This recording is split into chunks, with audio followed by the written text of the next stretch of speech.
Good morning. What a brilliant morning this morning. Jeez, I was up at 4:30 for a change, seeing that I overslept almost like for 2 other episodes this month, or the preview was in July. Let me make up. So I was up at 4:30 this morning after a good rest, being away for 2 days this week. So absolutely ecstatic to be back this morning. We have two phenomenal guests, Dr. Rufaro Mucheka and Kgomotso Masongoa.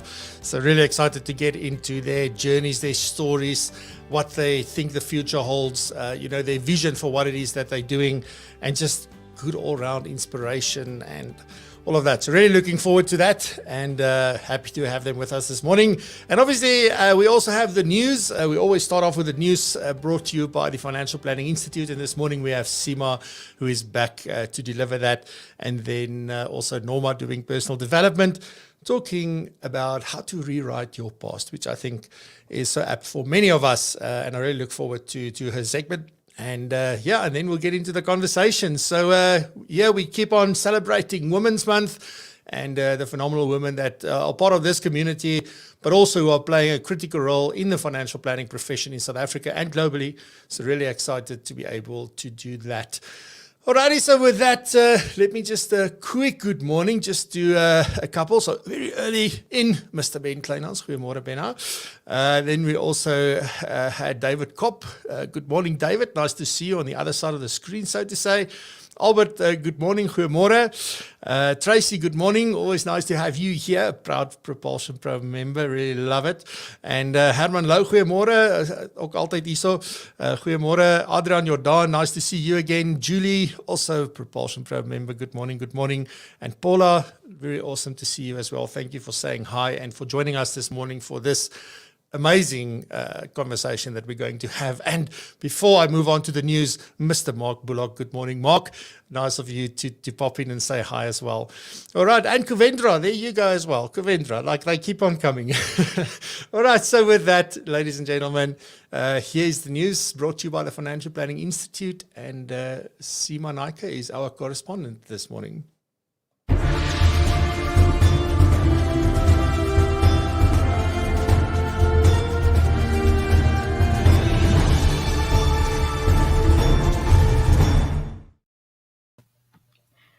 Good morning, Francois. Good morning, everybody, and welcome. This is a really lovely springy morning that we're experiencing today, and I hope you're all well.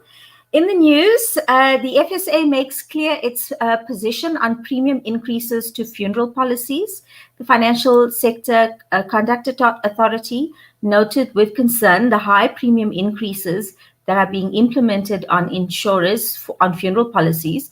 While the FSA recognizes the impact that COVID-19 has had on mortality rates and funeral policy claims, the authority expects insurers to ensure that fair outcomes for policyholders and reminds insurers of their obligations pertaining to premium increases. In addition to the policyholder rules, the FSA has pointed out that premiums set by insurers must be actuarially sound, in line with Section 46A1A of the Long-Term Insurance Act, which provides that a long-term insurer shall not enter into any particular kind of long-term policy unless the statutory actuary is satisfied that the premiums, benefits, and other values thereof are actuarially sound. Moving on now to the Green Paper on Comprehensive Social Security that has been gazetted, and it's been in the news yesterday. The Department of Social Development has gazetted a Green Paper on the Social Security and Retirement Reform. If you didn't know what a Green Paper is, it is the process of making a law that sometimes begins with the discussion document called a Green Paper. This is drafted in the ministry or the department dealing with the particular issue in order to show the way that the thinking is on that particular policy. It is then published so that anyone who is interested can give comments, suggestions, and ideas. One of the proposals is that in the document is the establishment of the National Society Security Fund, Therefore, the key reform proposal is the introduction of the national security, the NSSF, as it would be known going forward, a centrally managed public fund to provide retirement, survivor, disability benefits, and unemployment benefits. All employers and employees are obliged to initially contribute between 8 and 12% of qualifying earnings to up to a ceiling based on the Unemployment Insurance Fund ceiling, which currently is at 276,000 rands per annum. The final contribution rate will be informed by the funding approach agreed following consultations. Government should subsidize the contributions of low-income workers to minimize disruption to the demand or supply of labor associated with the introduction of mandatory contributions. At the FPI, we are in the process of reviewing the document for submission of our comments by the 10th of December 2021.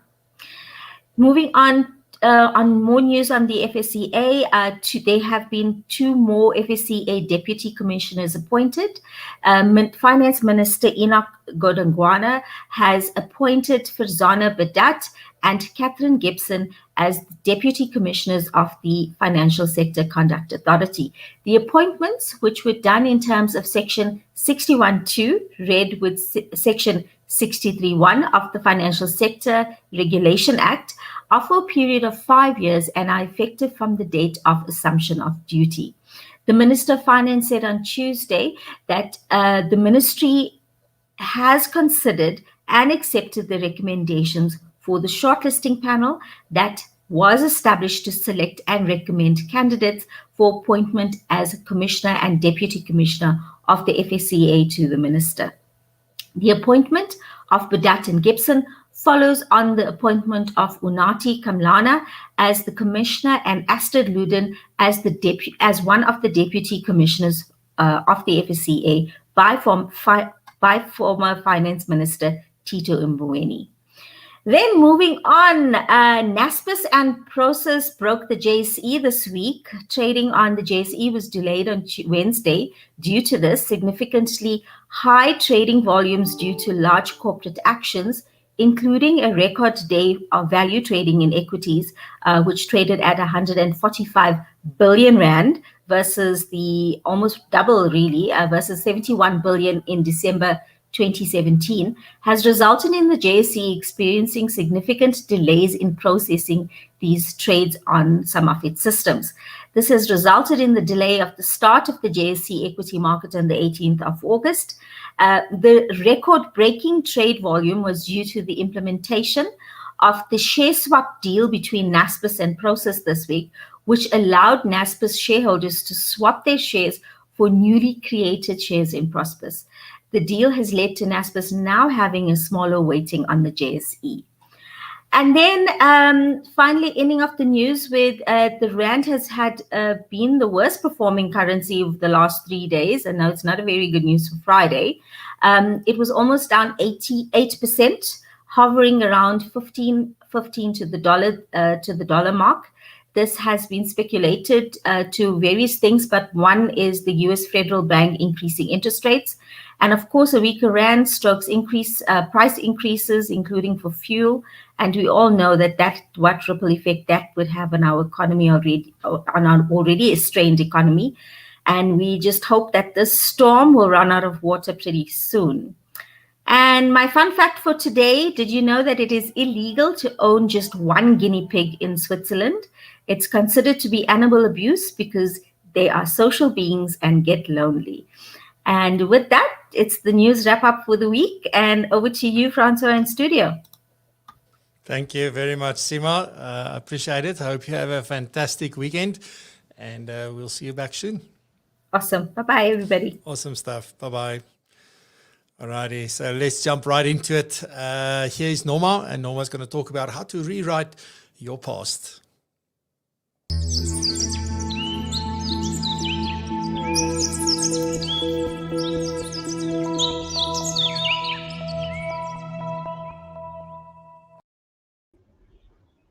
Good morning. Yes, the topic for today is how to rewrite our past.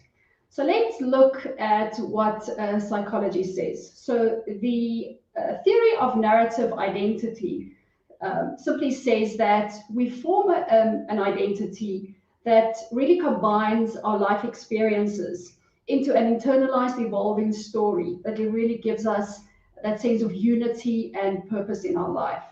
So when we tell the story about our life, it really combines we combine sort of our reconstructed past, our perceived present, and then our imagined future as well. So this is the story that we tell is not linear and it's not even separate. It's really a holistic sort of view, and it really operates, all of it happens at the same time.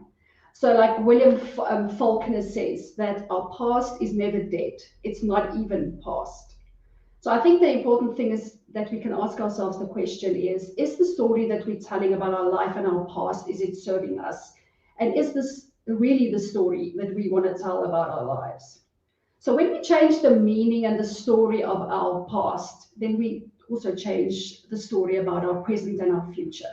And when we change the story and the meaning of our present and our future, we also change the story about our past. So how exactly do we change our past? That we can really create any story we want about our past. So if we tell the positive story and see what we've learned from events and experiences that led us to where we are today. So that's the one story we can tell. The other story we can tell is the negative story, which says that what happened to in my past is which led me to where I am today. So it's a result of my past.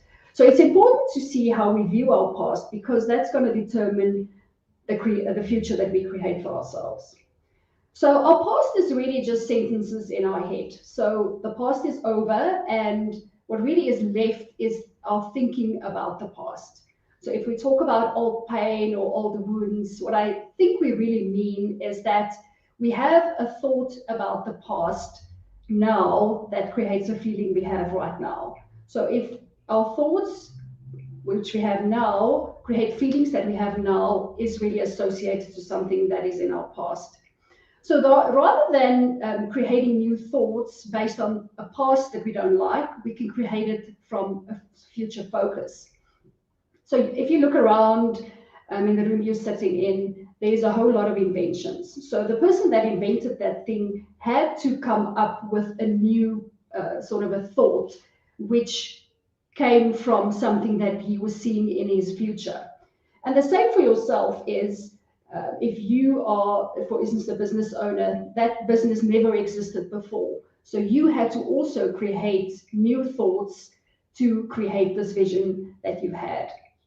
So a lot of people don't create new thoughts. They just simply recycle old thoughts, which means that your past is going to determine the future. So your future is going to be very similar to what your past is. So just an example, if you have a limiting thought like, my degree that I have is going to limit me into some or other job options I have in the future.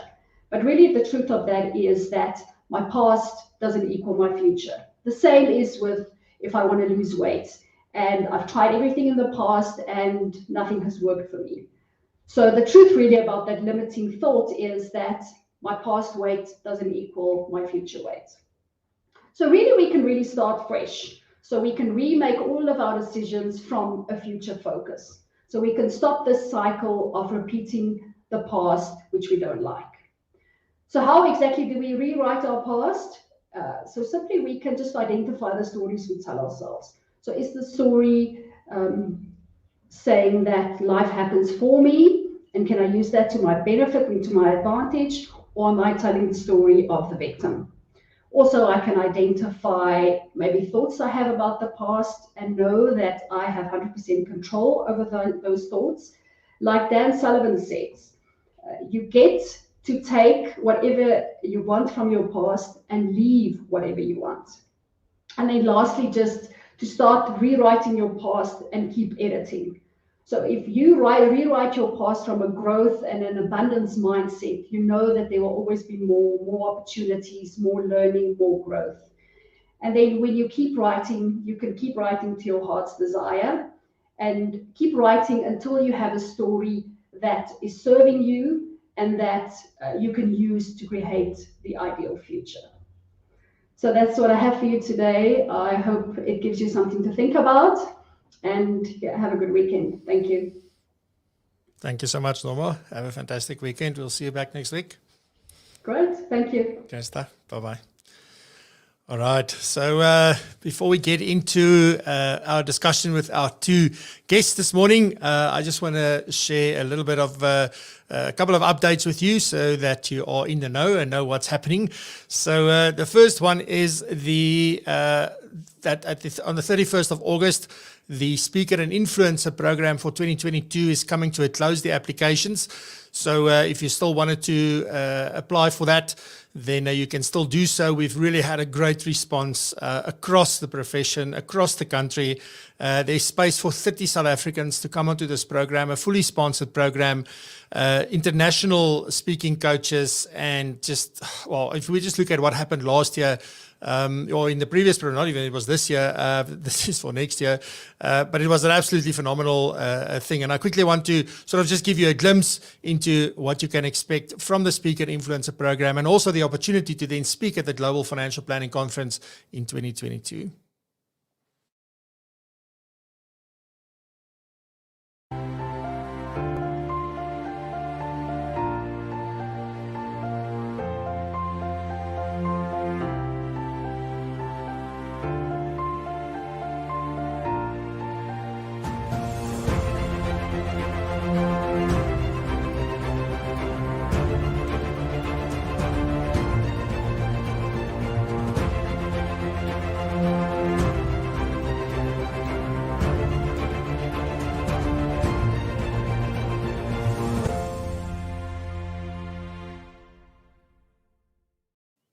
Alrighty, so if you haven't registered yet, propulsion.co.za/speaker, and there is a short application to fill in, and then we will be in contact. As I say, the applications close on the 31st of August, and then we will be in touch in order to do a short little interview and then decide and choose the 30 South Africans that will sort of qualify to do the program, and then obviously take it from there, and we'll share more information then around that. All right, then also just a quick mention again about PROpulsion Pro. For those of you that are members, thank you so much for being a part of it. I'm sure that you can share quite a bit about what's happening on the platform, the challenges that we're running, all of the events that's taking place, and then also just the sort of place where you can come to offer help and get help, etc.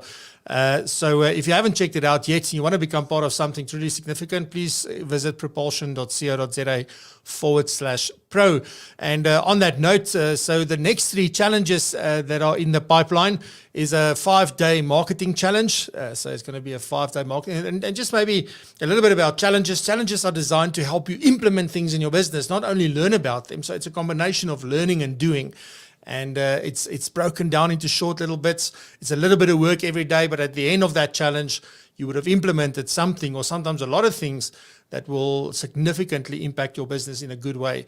So the one that's coming up is a 5-day marketing challenge. Another one is the 30-day 5 CRM processes challenge, where we're going to be taking you through a process of getting 5 of the most important processes in your business into the system that you are using. So whatever CRM system you may be using, and even if you're not using a system, this is still going to be so valuable to do. And then we've got the Write a Book in a Day challenge, where we will be writing a book for the financial planning profession in 1 day. So that's going to be amazing. So more of that will be coming up. You can participate in these if you're not a PROpulsion Pro member, but PROpulsion Pro members have complimentary access to all of these challenges, and it's part of the value that we offer through PROpulsion Pro. So instead of paying for these challenges, why don't you just become a member and get this and a lot of other benefits and value from that community as well. Then the last thing is just a reminder that we have software called the Tax Tool, particularly now where there's a lot of focus on people submitting their tax. Go check this out, because it is extremely valuable. This tool is not about calculating tax. It's about identifying opportunities, identifying risks for clients, and that open up new conversations for financial planning and other advice that you can give them. So although it says tax tool, it's probably not so much just about the calculation, although it does do the calculations, but it is a phenomenal tool. And I know there's quite a few people on here that are users already. So you're welcome to check that out. You can find this at propulsion.co.za/tax tool. All right, so enough of the marketing. With that, I'm ready to announce or to bring on my guests, which I'm really looking forward to. And on the other side of this, I'm going to introduce you to Dr. Rufaro Mucheka and to Kgomotso Masongoa.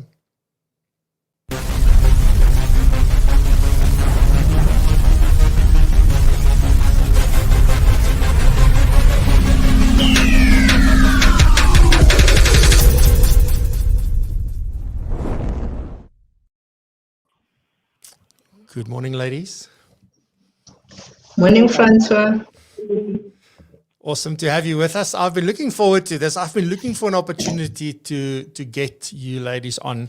And I thought, you know what, when we started with this whole celebration of Women's Month, as we did last year, I thought, like, I have to make sure, and it would have been great for me to get you both on a panel-like interview, to have you both in the same conversation, because you are two of the most forward-thinking, dynamic women that I've gotten. I mean, Rufaro, you and I have known each other since 2012. Kgomotso, you and I got to meet each other last year, thanks to the show, I think, is where we really started, where we really connected, unless I've got that wrong. But it's been an amazing journey thus far, and just a warm welcome to the show. I want to start off, Rufaro, with you. Can you tell us just a little bit about yourself? You know, like, who is Rufaro? Just a brief background about yourself, and keen to introduce you to everyone. Yeah, thank you, Francois, and thank you for giving me such a platform to be able to share about my story.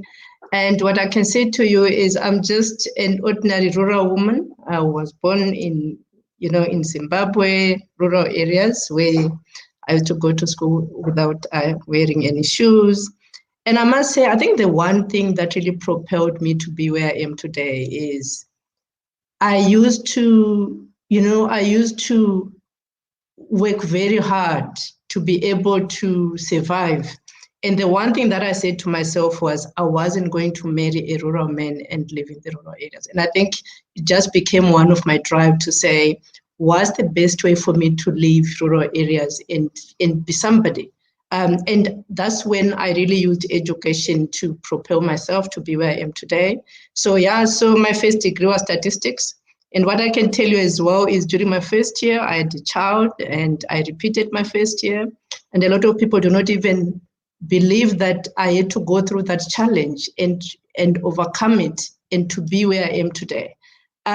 So statistics, first 10 years of my career, very much an analyst. And I joined the financial services industry in the past, like I said, 21 years. I was with Mutual for 7 years, and the past 14 years have been with Nedbank. And I must say, if I look at the growth that I've achieved over this period, it's really phenomenal, because there was a bit of that education drive on my side, because I've never really wanted to go back into that space where, like I've said to you, marrying a rural man and really working very hard to be able to survive. So if I look at it from an academic perspective, that's when I decided, maybe, instead of me being in my 50s and being managed by someone, let me do an MBA, because I can then understand what businesses are made of, and maybe I can go into management as well. And when I joined Nedbank, because I was very much in strategy, I realized that if you are at the heart of the business, you need to understand the financial services industry, especially having a CFP qualification. And that's why I ended up doing a CFP, because I said I cannot make decisions if I do not understand the regulatory impact.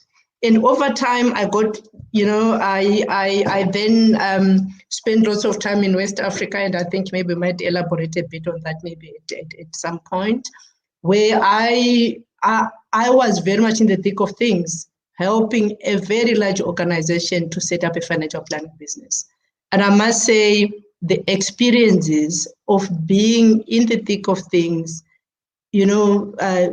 helping people make the right decisions about their money, was really the greatest growth, especially for me, and gave me so much insights in terms of what can be achieved and what people can actually be. That's where I am today. Yeah. That's amazing. I just want to say, like, when I got to meet you, Rufaro, like, you were not a doctor yet. So I sort of saw this journey of yours as it unfolded, which was a big privilege. I think we managed to speak a lot, especially since 2016. There's a lot of things that we did together and got to work more closely, because I think we only worked a little bit together, and then I left Liberty, and then, like, there was a bit of a time where we didn't work together, but then, and it's been such a pleasure to just see how you just keep pushing forward. There's been a lot of things that happened in your life. There's been a lot of challenges and things that came along as well. So really just, it's great to see where you've gotten to at this point. So yeah, well done. We'll get a little bit more into that as we move along. Kgomotso, awesome to have you with us this morning. And also, like, just tell us a little bit about you. You recently also started a financial planning practice. Well, I say recently, I guess it's not that recently anymore, but still you took a big leap. But who's Kgomotso, and what is where did your journey start? Yes, good morning, Francois, and good morning to everyone. Thank you so much for the opportunity to be on your show. I love it. I mean, whenever I can watch, I do it. Kgomotso Masongoa. I'm 42 years of age, and I'm also counting 22, 23 years in the insurance industry, of which I actually got into by mistake. Born and brought up in Alexandra, it was a family of 5 who were living in a 2-roomed house.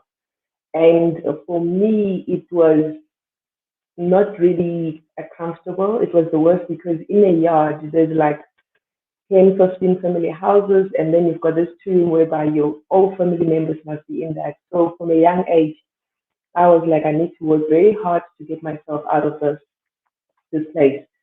So I initially, after matric, wanted to become a chartered accountant, did my first year, but in my second year, excuse me, that's when my younger brother matriculated, and he needed to go and also start his university.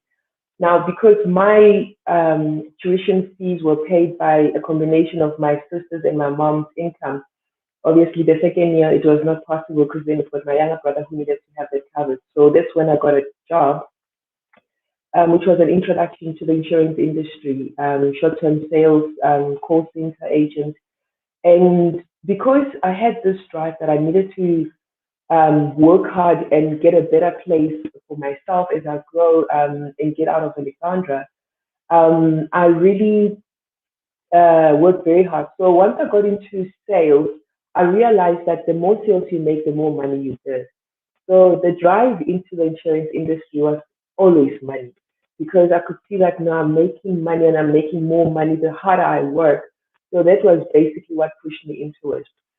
Over the years, Francois, I went from being a call center agent, short-term insurance. I then got introduced to personal financial advice, Old Mutual, in 2003.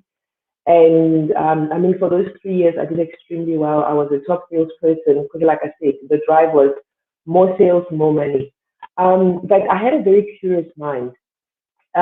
Whenever I would meet a client, and I always focused on executives or business owners, let's say I speak with them about their own like insurance, they would say, then what about my employees? I'll say, okay, what about them? I'll go back to the office, ask my manager, they tell me, no, there's a thing called pension fund, provident fund. Okay, then I get more information, I resign, I go find a job where I can know more about that, because now I really need to know about these pension funds. That's when I got to Old Mutual Corporate. And as I was at Old Mutual Corporate, I heard about Alexander Forbes having this sophisticated way of doing things and all that. I'm like, I need to be in Alexander Forbes. So I resigned and I went to Alexander Forbes, still in corporate. But as I'm busy working with business owners, then they would ask, what about my yellow metals, like the big construction vehicles? And again, I wouldn't know what they're talking about. I go back, I research, oh, okay, there's something called commercial insurance. And yep, I resigned, go find a job at Outsurance, and did the whole year of learning the commercial short term. And over time, there was always this lady, I mean, I'm so fond of her. Yvette Ruloff. Over the years, she always was overlooking and giving me that guidance. And when I got to Outsurance, we always connected. She's like, Kgomotso, now you've got so much experience in so much different insurances. Let's do medical aid and go back to personal so that you can just refresh your mind. So I went and joined Discovery. I did medical aid and I did the personal insurance and investments and all that. So when I finished with Discovery 4 years later, that's when I started to hunt to get my own FSP. And yeah, that's when it was born. Yeah, it's a great story. And there's already something that is sort of jumping out at me here, is that I mean, both of you grew up in very challenging circumstances and environments and so forth. And both of you went like this is not going to be my life moving forward.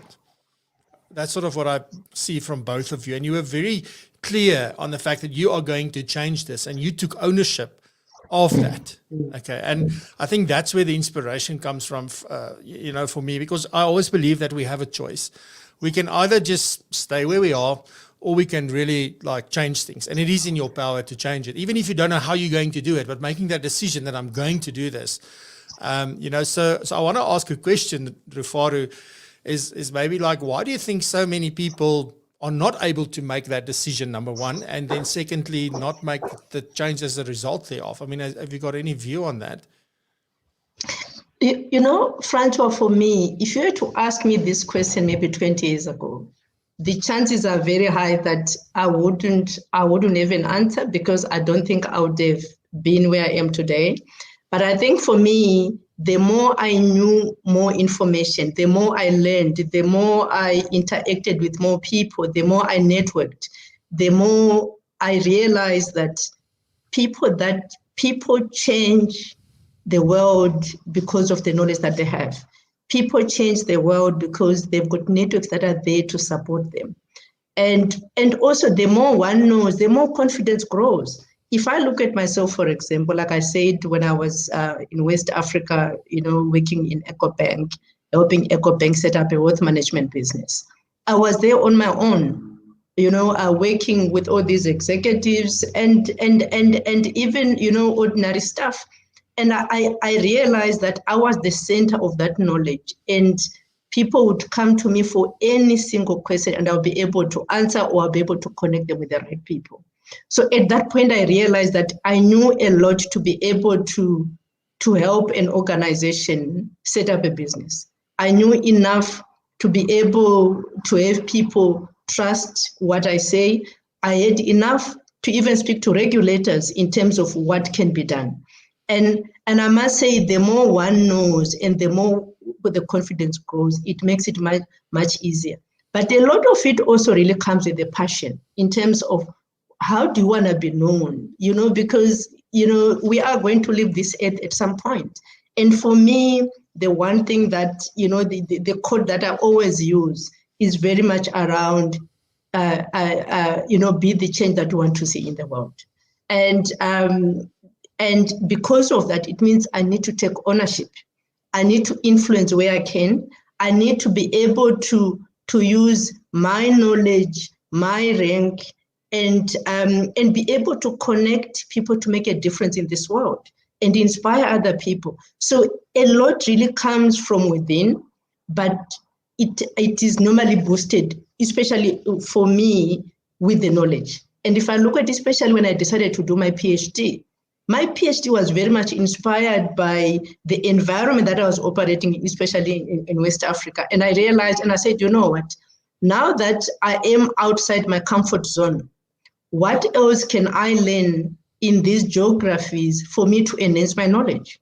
And because remember, for me, my growth has always been through knowledge. And unfortunately, my knowledge was very much the academic knowledge. And that's when I decided to do my PhD. And with the PhD, it was very much around businesses on the continent. Our South African businesses are expanding on the continent and the strategies that they are using. So the more I learned, the more I understood so much about the continent and Africa and what can be done. And I think going back to the FPI and the CFP qualification, I actually realized that the profession itself gave me so much deeper knowledge of financial services and the language to be able to help and make a difference, and being able to unlock opportunities, but also educate people and realize that we are making changes in people's lives. So for me, knowledge was very much key, and also the passion. For me, those are the two that I've realized they've taken me from where I used to be to where I am today. Yeah, and it starts somewhere. And I think the thing that we can maybe throw on top of that is obviously the action that you took. Like, you didn't know exactly how and where you would get this, but the plan was that, listen, like, that knowledge is extremely important. And that's where it starts. And I love how you say, like, yeah, it was very much theoretical knowledge, academic knowledge, but that's where it starts, right? So it's like you first need that before you really start applying it. And then you realize, like, okay, there's a bit of a difference how things work in practice versus how it works in the books. But still, you need to grasp those concepts in order to understand what's happening in practice. And I think the exposure that you had in the role, which I'll talk about now in a second, has been really, really helpful as far as that's concerned. But Kgomotso, maybe just that same question to you. I mean, like, you also were very clear, like, I'm going to change this, and this is what I want to do. And I mean, you wanted to become a chartered accountant. I also wanted to be a chartered accountant, by the way. I did 6 months and then decided, no. I don't think I have the personality for that. But yeah, I mean, what is your view? Like, why are some people stuck in not being able to make a decision and really change their circumstances? So sort of, what has been the big thing that really worked for you, and what made your journey a little bit different, maybe? Francois, in Alexandra Township, there's a misconception that insurance is there just to take people's money. So when I got into the industry and I started going through training, I needed to understand why that is, because for me, it's now I'm working on it. I need to go back to be able to know how to make a difference of where I come from. So initially, before I really got into it, my dad had a car and it was insured. He was involved in an accident and it was a legit claim that he could have had, but now the claim was repudiated. So after, I think, a month or two, once I got into the industry, when I joined Old Mutual PFA, I went back to my dad and I asked him, but why didn't the insurance pay your claim? So my dad was a very jolly person. I mean, he knew he had insurance. So after the accident, he was jokingly talking about it and would go to the doctors just to have them check up and all of that. But instead of actually lodging the claim, he knows I'm insured, so they'll definitely pay. But now he claimed after the 31-day period.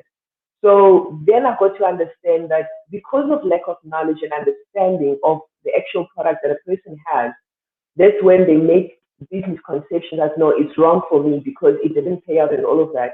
So through my journey, that's basically what's been my aim and my motivation to know more about the industry. Hence, I get so much interest whenever I went into a different type of insurance or cover that the client would ask me about and know more about it. Hence, I then started learning and studying part-time, and then in time going on, managed to finish quite a few, some of my qualifications. So, I mean, like Dr. Rufaro said, now I'm gunning also for my CFP qualification. It's a matter of being able to get so much more knowledge and professional, sophisticated knowledge to be able to assist your clients in being able to work better on their finances. So, so in my period, my clients, whenever I'm with them, I do my best to educate them in what they know. And I remember my family and my friends thought I was crazy when I was saying to them, I'm in the insurance industry and I'm doing this. They never thought I would survive, because from day one, it was all about earning commission. And because of this misconception that insurance companies do not want to pay out claims, I actually decided to also prove them that, no, I can firstly make a career out of it and I'll be able to survive and make it, but also be able to assist them in understanding what it's all about. And so much got to appreciate it. I mean, a friend of mine called me when he was taking out lobola for his wife, saying, Kgomotso, the policy that you sent me, I managed to take out with you about 5 years ago. It's matured and now I'm using it for lobola. my neighbor, Francois, she bought a house. The bond, the deposit she put in, it was from an investment that she also took out with me initially when I started with the Old Mutual. So this is what I've also been showing, that it's not only about, let's say, working quietly, being in the industry, but also people being able to see the value of what it is it's all about. Yeah, that's, I mean, again, like I just pick up on these little things, you know, that like it's that decision and it's that absolute drive. So I actually want to jump a little bit ahead and just ask, like, I mean, there's a lot of passion that I'm picking up with both of you. Like, there's definitely a deep, innate passion. It is not just, this isn't just a job for you. This isn't just, you know, about like just living a good life or anything like that. There are some deep-seated passions. And Rufaro, I want to start with you, you know, like, what are some of those passions for you? What is it that you are truly passionate about? Yeah, Francois, yeah. So I think a lot of my passion is very much driven from where I'm coming from. Like I told you about my rural upbringing and being a woman in rural areas. My mother, you know, lived in rural areas. She still lives in the rural areas. And my father, for example, he had a chance to go and find work. He worked in town for a very long time. And when his career came to an end, he went back to the rural areas. And my mother is still in the rural areas. So I'm very passionate about a lot of women issues because I strongly feel that if you look at women, like in my mother's case, for example, she brought us up as well-balanced kids. We grew up with, so when it comes to all our norms and behaviors, we get them from, you know, from our mothers, because they are, you know, the original caregivers when a child is born. So for me, I strongly feel that if women have at least some basic education, even if it means primary education up to, let's say, even grade 7, they can be able to make the right decisions for their kids. It can be even nutrition. It can be, you know, helping, you know, kids at times with their homework. But they can, it can really help in terms of the values that they instill in their kids. So when it comes to women inclusion, because if you look at a woman in rural areas, for example, I always think of my mother versus people that are in town, you might find that, you know, they are very excluded at times from the economic activity.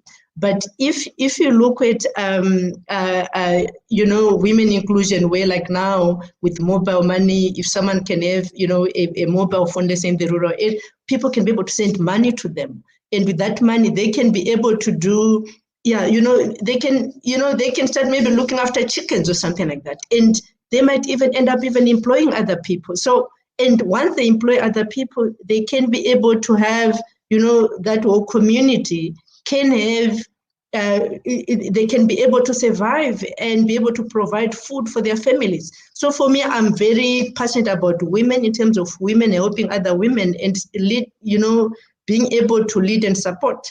Like, I think about 2 weeks ago, I was also on another conference where I was talking about women entrepreneurship. The one thing for me that I've really learned as a woman, I've only gone into entrepreneurship at a very late stage. And it's also because I now have confidence to believe that I know stuff. And I was just reading a lot of some research to prepare, especially for that presentation. And what was quite clear was men are generally very confident when they start businesses. But women, there's that fear of, I don't think I know a lot. And if you look at doing business, it's really risk-taking. So you find women, they are scared to start, or even if they know, in their mind, they tend to believe that they don't think they know a lot. So for me, there's a lot about inspiring other women, being able to share a lot of information with them. And that's why for me, I've also decided to go into business, because I've realized that it can be done. And for me, like I've said to you earlier, knowledge is very powerful for me, because if I look at the knowledge that I I acquired in West Africa with my PhD, with my MBA, with my CFP, I'm finding that it's really helping me to be able to get into business because I believe I've got the technical expertise, but I've also managed to really grow a very large network of people that that know how things are done. And the other thing that I have also done quite a lot is always every year I look at Forbes' richest list, especially on the continent, and you look at those rich people, where did they get their wealth from? So there are a few where the wealth is passed on from, from the previous generation, but there are a lot who are actually founders. They also started from really being nobodies, but a lot of it was very much because of passion. So because for me, I'm very much into women issues, Francois, I'm an advisor on the Women in Tech, the South African chapter, where I feel I contribute a lot. And recently, we managed to get some computers from a very big corporate in South Africa, where we delivered those computers to a rural school in the Eastern Cape, so that we could help our kids to be able to get used to computers, and also understand even the school has already applied to the Department of Education so that they can even now start offering computers going forward. So for me, it's making that difference.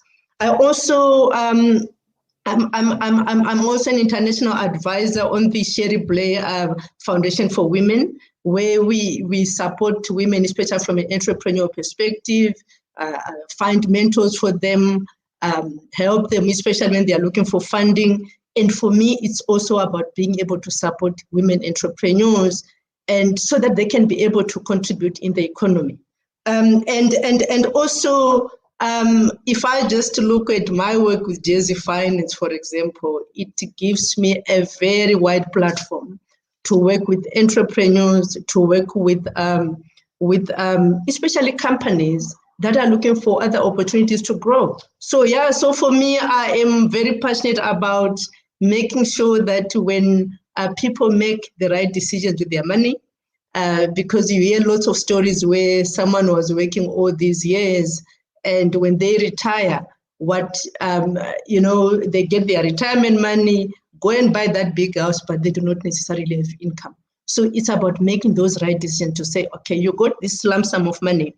Maybe you can actually do 2 houses, build your small house in the rural areas like you wanted to do, but also maybe the other money, maybe buy another small house in town where you can be able to get an income. So it's about how can you help people make the right decisions with their money, people having wills, because we all know a lot of times where when someone passes on, especially across the continent, someone passes on, relatives come and grab everything from that person because there is no assurance, because there was no will to really specify in terms of who was going to get what. So it's quite important to educate and really create some of those master classes where those opportunities arise, but be able to contribute and really help develop the continent and making people make the right decisions, especially with their money.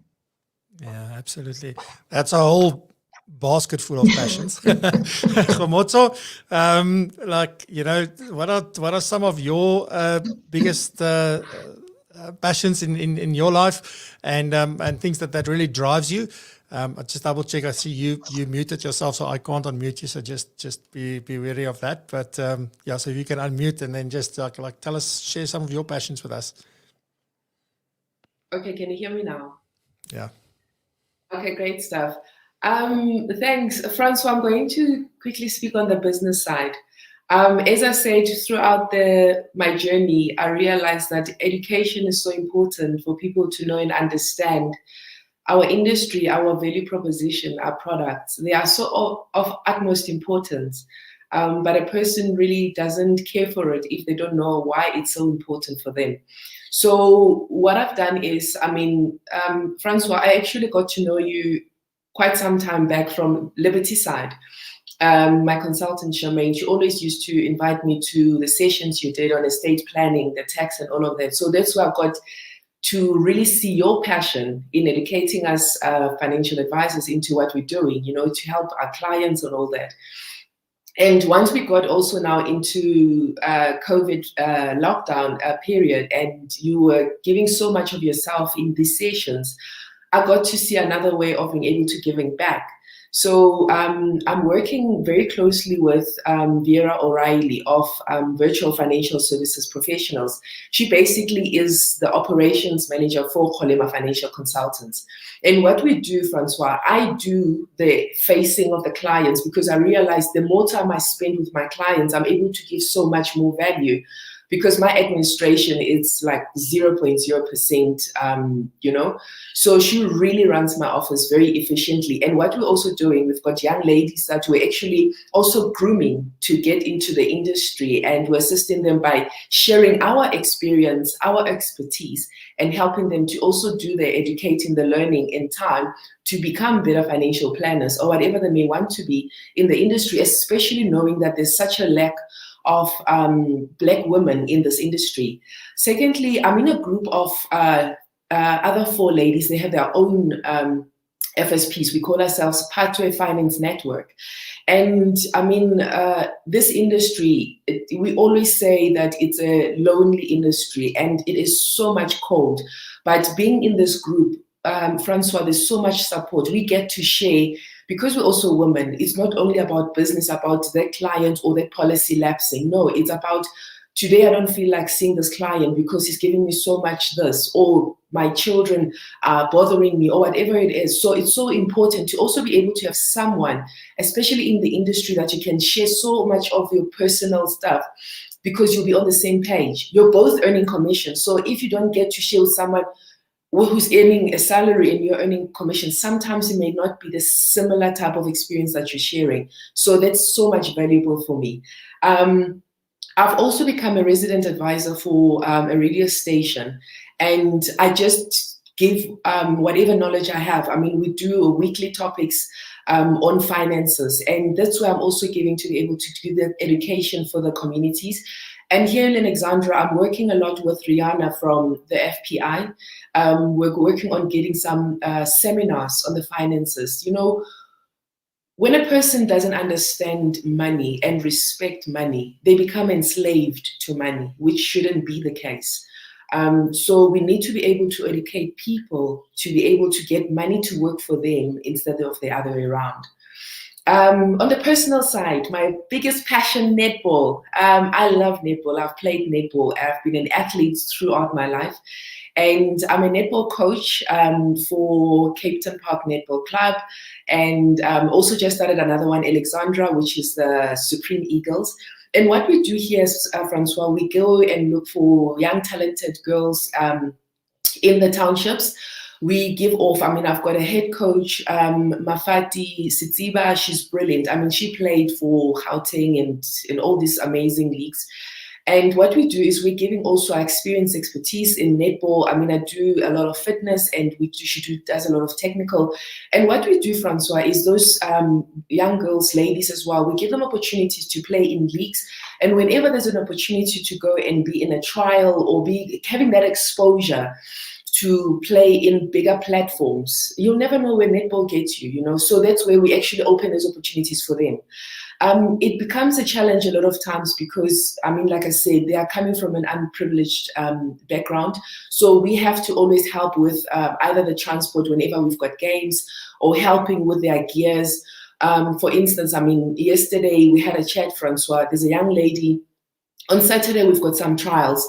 And brilliant players, but one of them, unfortunately, she doesn't have techies. I mean, she's barely walking on the court. And my coach called me and said, Kgomotso, we need to find a pair of techies for her. And because on Saturday, she's got a trials. And thank you so much for helping us out, Francois. Now we've got a pair of techies for her, and she's able to play. So we do always look for opportunities where we can get sponsorship to be able to help them. Francois, how we also add on value to them is getting these girls out of the streets. You know, in the township, it's so raw, especially when you do not really have that role model to look out for. So wherever I can, firstly, I help with netball. We help them with exercising. We give them the importance of eating healthy, not this magwenya and chips being a daily food. No, they need to eat healthy. They need to exercise, drink more water, And also what we've also realized is some of them, they've got those challenges at home. It becomes a kind of a safe haven for them to be at netball. I mean, at times when I go for practice, I get so tired. I cut the practice by like an hour and make excuses. But they would look so sad and say, but what am I supposed to do when I get home at like 5 o'clock or 5:30? So now we have to push it, and realizing that for them, that's where they get to be free and they get to relax and give off and just forget about the world or the troubled, environments they may be in for that period. So we are also indirectly helping them mentally. And what I also do a bit is with educational subjects. I did pretty well with my maths and accounting. So wherever there's opportunity for someone that needs assistance with their metric or standard 9, like high school mathematics and accountancy, I usually help them out. I think I've said a mouthful, but yeah, thanks very much. It's amazing, Kgomotso. You do such great work, and you give back a lot. So well done to you. I think when one raises yourself out of a situation, it's so easy to get caught up in what you're building for yourself that we often forget about helping others do the same. And I think there's sort of two things: is creating an environment where they can do that, and also showing them by leading and by doing what you say, and not just telling them do this, don't do that, stay away from this, and it's really leading by example. So really well done to you. You've got each 1 minute, like literally 1 minute, like last words. So Rufaro, let's start with you. Just last words from you. Yeah, like I said earlier, Francois, for me, Mahatma Gandhi's words, which say, be the change you want to see in the world. And that's what I'm trying to do in my entrepreneurship space, being involved in a whole lot of activities where I just want to uplift other people. And I'm grateful for this opportunity of working with Jersey Finance, because it really gives me that platform to be able to do just that. Fantastic. Kgomotso, last words from you. Let's just keep on supporting each other and giving off of ourselves. The more you go up the ladder, how you get to remember tomorrow is by the changes you've made in other people's lives. So it shouldn't always be about you and you going there by yourself. Go and make that change in a person's life. Today, say something beautiful and smile at a person. You will be amazed in the difference that you have made in their life for today. Thank you. And the funny thing is, Kgomotso, that there is nothing more satisfying than seeing someone, like, yes, maybe, for me, it's always like, if you ask me, it's like, for me, it's about helping others.